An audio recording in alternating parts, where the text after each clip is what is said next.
हाय दोस्तों, मैं जावेद अख्तर और आप देख रहे हैं जनता टीवी हिंदुस्तान। जैसा कि जानते हैं, यहाँ पश्चिम बंगाल में 4 म्यूनसिपैलिटियों का चुनाव हुआ है और चारों पर तृणमूल कांग्रेस ने अपना कब्जा जमा लिया है। सिल्लीगुड़ी इससे पहले लेफ्ट फ्रंट के कब्जे में था, उसे भी तृणमूल कांग्रेस ने हासिल कर लिया है। लेकिन यहाँ सबसे बड़ी बात ये रही कि बीजेपी धीरे धीरे बीजेपी का वोट शेयरिंग कम होता जा रहा है। इससे पहले बीजेपी एक तरह से अपोजिशन में थी, लेकिन इस बार जो चुनाव हुआ उसमें लेफ्ट फ्रंट दूसरे पोजीशन पर आ गया है। 4 म्यूनसिपैलिटियों में से 2 म्यूनसिपैलिटी पर बीजेपी दूसरी पोजीशन पर रही और 2 म्यूनसिपैलिटी पर लेफ्ट फ्रंट दूसरे पोजीशन पर रहा है। इस इलेक्शन की सबसे बड़ी खूबी ये रही कि उत्तर प्रदेश के मुख्यमंत्री योगी आदित्यनाथ के मुंह पर बड़ा तमाचा लगा है।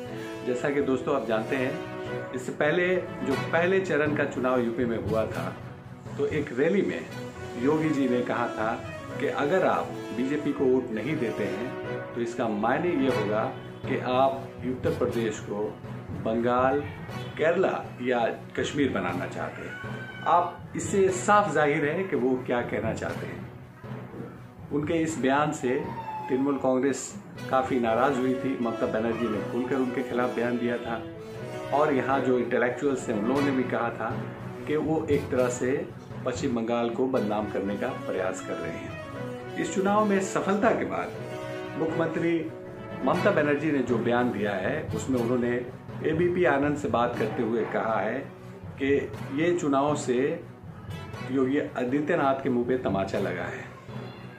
उन्होंने कहा कि योगी जी वो योगी नहीं है बल्कि भोगी है।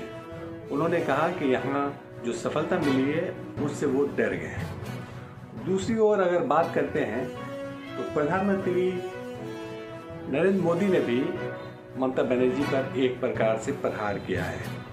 उन्होंने कानपुर के रैली में कहा कि तृणमूल कांग्रेस गोवा में चुनाव लड़ना चाहती है। आखिर क्या कारण है कि वो यहाँ चुनाव लड़ना चाहती है। उन्होंने ये भी कहा कि गोवा में तृणमूल कांग्रेस के एक लीडर ने एक बयान दिया जिसमें कहा है कि वो गोवा में चुनाव केवल इसलिए लड़ना चाहती है ताकि यहाँ बीजेपी हिंदुओं का वोट का बंटवारा हो जाए। जबकि प्रधानमंत्री ना उस अखबार का नाम लिया है और ना उस तृणमूल लीडर का नाम लिया है जिसने ये बयान दिया है। आप अंदाज़ा लगा सकते हैं कि क्या परिस्थिति है। बहरहाल 4 म्यूनसिपैलिटियों के 226 वार्डों का चुनाव हुआ है।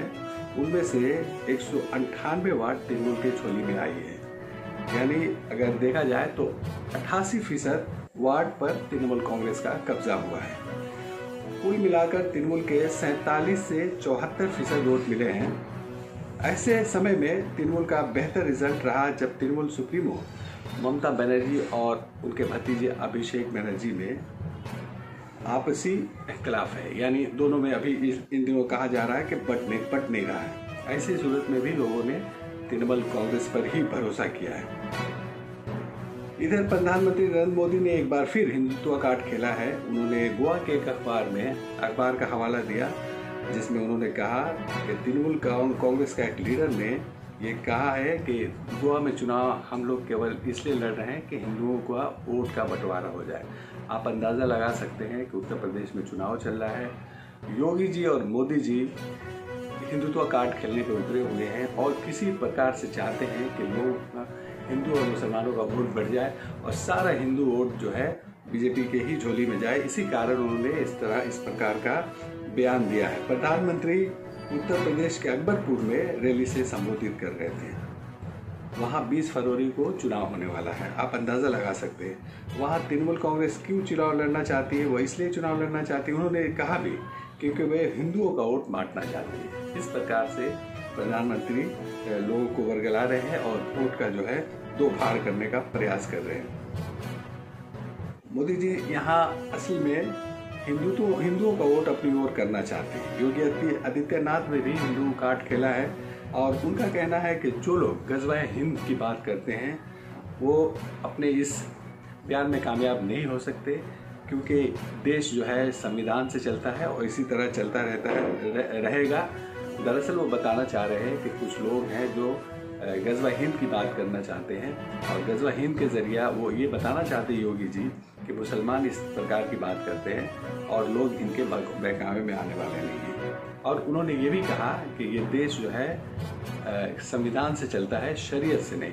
किसी ने भी ये नहीं कहा कि यहाँ शरिया लगेगा या शरीयत के हिसाब से चलना चाहिए, लेकिन मोदी जी और योगी जी दोनों के दोनों पहले पाकिस्तान की बात करते थे, अब उन्होंने देखा कि पाकिस्तान का भी मामला नहीं रहा, तो अब यहाँ उन लोगों ने डायरेक्टली मुसलमानों पे हिट करना शुरू किया है। प्रधानमंत्री ने इससे पहले ये भी दावा किया था कि उन्होंने मुस्लिम महिलाओं के लिए काफ़ी काम किया है। तलाक का उन्होंने एक कानून बनाया है ताकि लोग जो है लड़कियों को तलाक ना दे सके। लेकिन दूसरी ओर उत्तर प्रदेश की सरकार ने एक कन्वर्शन की, एक जात के लोग दूसरी जात में शादी नहीं कर सकते हैं। इस सिलसिले में उन्होंने कई लोगों को, मर्द औरतों को अरेस्ट किया है जो किसी और मज़हब में शादी किया। तो ये मामला रहा। ये सारा का सारा खेल, जैसा कि आप जानते हैं, उत्तर प्रदेश में चुनाव है और इसी चुनाव को देखते हुए ये लोग कर रहे हैं। लेकिन इसमें कहाँ तक सफलता मिलती है ये आने वाला वक्त बताएगा। दूसरे चरण का चुनाव 20 फरवरी को है और इसकी तैयारी ज़ोरों शोर से है। लोग चाह रहे कि अखिलेश की सरकार हो, लोग मोदी सरकार से छुटकारा पाना चाहते हैं, लेकिन मोदी और योगी आदित्यनाथ दोनों मिलकर जिस हिसाब से वहाँ पर हिंदू कार्ड खेल रहे हैं, उससे अंदाज़ा लगाया जा सकता है कि हालात कहाँ हैं। दोस्तों, दूसरे अपडेट के साथ फिर मिलेंगे। तब उससे पहले मैं ये बता देना चाहता हूँ, अगर आपको ये वीडियो अच्छा लगे तो आप इसे शेयर करें, लाइक करें और बेल आइकन भी दबा दें। और दूसरे वीडियो देखने के लिए तब तक के लिए हमें इजाज़त दें। धन्यवाद।